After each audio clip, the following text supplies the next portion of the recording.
wonder if there's a Christmas-specific tabletop RPG. I doubt it, but that's not a this week thing anyway. We'll save that sort of rabbit hole for a little closer to the big day. What is Christmas anyway? Like, looking at the Ordos Chronos, it seems it's about the same time as Sanguinola. Oh, it's a celebration of the birth of the one true king. Whether or not he was born on this day, I don't care, because this day also marks the day the last tribe of Ireland fully converted to Christianity, marked with a tree and ornaments and gift-giving. Huh. We kinda have similar traditions. We mark the death of Sanguinius and Horus with a tree and gift-giving to remember his sacrifice. That feels like a blasphemous thing, but hey, I'm an advocate of freedom of religion and beliefs. You're free to celebrate any faith you have in any way that doesn't harm another. But this ain't a history channel, though I could share a lot of stories I've read about saints. I'm also not running a faith-based channel, though I will admit to my devotion to the king. So, what are you gonna do this week then? I think I'm going to do another game by Fantasy Flight Games. In all honesty, I really like this company.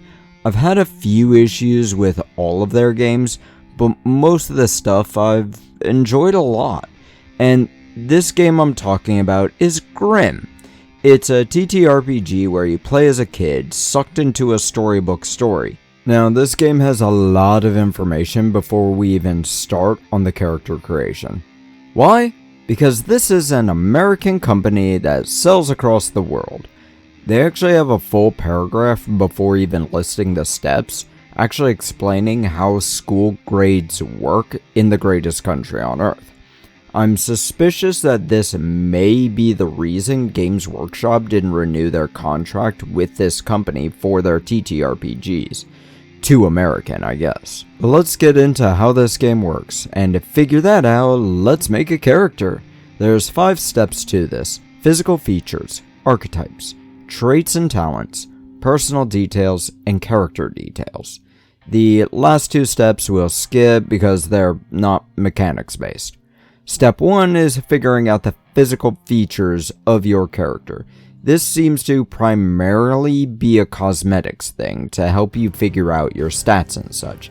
It recommends that you play a character between the ages of 9 and 12, because different age ranges can be less imaginative or too chaotic.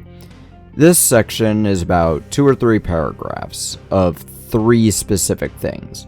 None of these things really affect gameplay, but they may help you build your character. Next step is archetype, which is less of a class and more of a character type.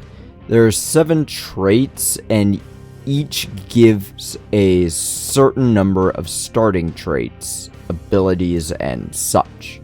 I'll touch on these, but I can't really go into these starting traits because I don't actually understand what this table means. Bully is a brute forcer, getting a bonus die to roll in fisticuffs. That explains that this is a dice pool system right out the gate. These characters get bonuses when working in groups and instilling fear in others, along with standing by those they like. There's a lot of other things they do, but I'll just throw the basic ideas for everyone at you. Dreamer is up next. The Dreamer seems to be sort of a magic guy whose time with their imagination gives them an innate capability to control themselves in the Grimm world. They seem to get bonuses to using their new powers, but also in buffing up allies too. Jock is up next. They get bonuses in competitions and athletic situations. That's simple, I don't need to dwell on that, now do I? The Nerd gets an upgrade in information, whether it's something they know out the gate or picking up on something quickly. This seems like a good speed guy to have in a situation that is like this world. The normal kid looks to be a customizable and universal sort of character.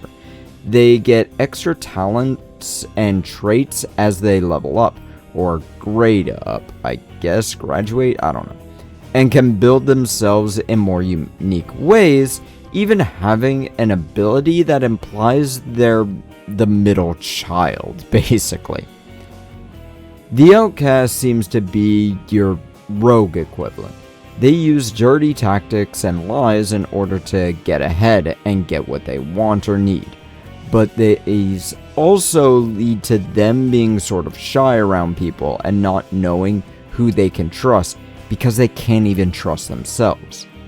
The popular kid is a social class, leading people and insulting others in order to protect themselves on an emotional level. Essentially, they're that Stephen He meme. Emotional, damn it! Next up is choosing your traits and talents. The traits table I mentioned I didn't know about apparently is a list of traits that you can select with that archetype at character creation. You choose one of the listed options and that becomes your one trait.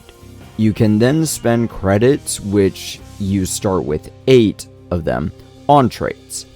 This book mentions that you can customize your traits in order to reflavor something or alter an ability slightly to better fit with the idea for your character you have. Talents at character creation, you can only take one, and if the talent is marked as an origin talent, you can only take that at character creation.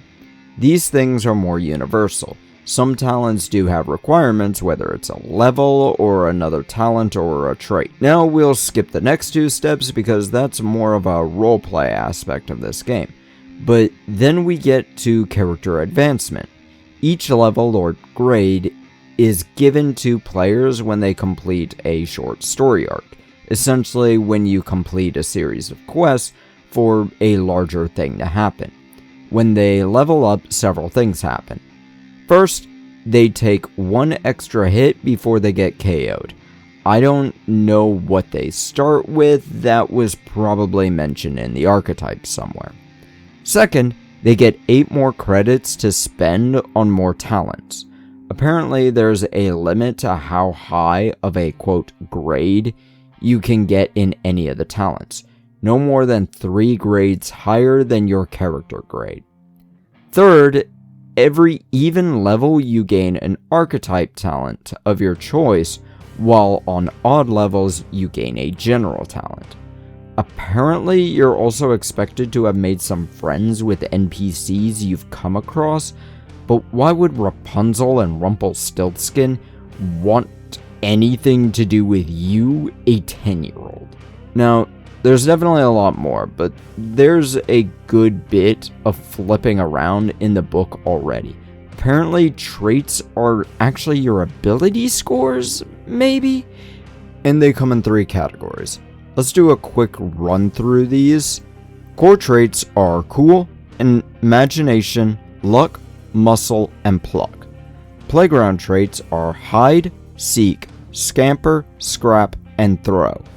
And study traits are 4-H, which is farming basically, book learning, country club, gaming, home ec, home economics, cooking and taking care of a house, industrial arts, juvie, and scouts.